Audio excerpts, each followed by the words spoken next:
எனக்கு இப்போலேருந்து நீ மட்டும்தான் இருக்க, வேற யாரும் இல்லை. என்னை பற்றியும் என் ஃபேமிலி பேக்ரவுண்டை பற்றியும் எப்போதுமே நீ கேட்க மாட்டேல. இப்போ சொல்லணும்னு நினச்சாலும் சொல்கிற சுச்சுவேஷனில் நான் இல்லை. நான் உன்னை லவ் பண்ணுறேன். உன் மேலே எனக்கு நம்பிக்கை இருக்கு. எனக்கு எந்த ப்ராப்ளமும் வராமல் நீ பார்த்துப்பேன்னு. நான் உனக்காக கண்டிப்பாக இருப்பேன். எனக்காக நீ வீட்டோட மாப்பிள்ளையா வர ஒத்துக்கிட்டல. எந்த பொண்ணுக்கும் இல்லாத அதிர்ஷ்டம் எனக்கு கிடைச்சிருக்கு. எனக்கு வேற எதை பற்றியும் கவலை இல்லை. ப்ராமிஸ்.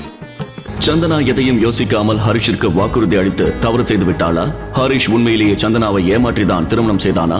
அப்படி என்ன சொல்லி சந்தனாவை ஹரிஷ் காதலிக்க வைத்தான்? ஹரிஷுடைய ஃபேமிலி பேக்ரவுண்ட் கூட தெரியாமல் சந்தனா எப்படி திருமணம் செய்ய ஒத்துக்கொண்டாள்? சந்தனாவின் வீட்டிற்குள் நுழைவதற்காக ஹரிஷ் ஏதாவது மாஸ்டர் பிளான் போடுகிறானா? ஹரிஷ் எந்த வேலைக்கும் போகாமல் அந்த வீட்டில் எல்லோரும் சொல்கின்ற வேலையை செய்து வந்தான். ஒரே வார்த்தையில் சொன்னான், ஹரிஷ் அந்த வீட்டில் சம்பளம் இல்லாத வேலைக்காரன். ஹரிஷை எல்லோரும் அவமானப்படுத்துவதற்கு காரணம் அவன் எங்கிருந்து வந்தான், அவனுடைய குடும்பம் எங்கே இருக்கிறது என்பது யாருக்கும் தெரியாது. ஹரிஷ் ஒரு அனாதை என்று அனைவரும் கேவலமாக பார்த்தனர்.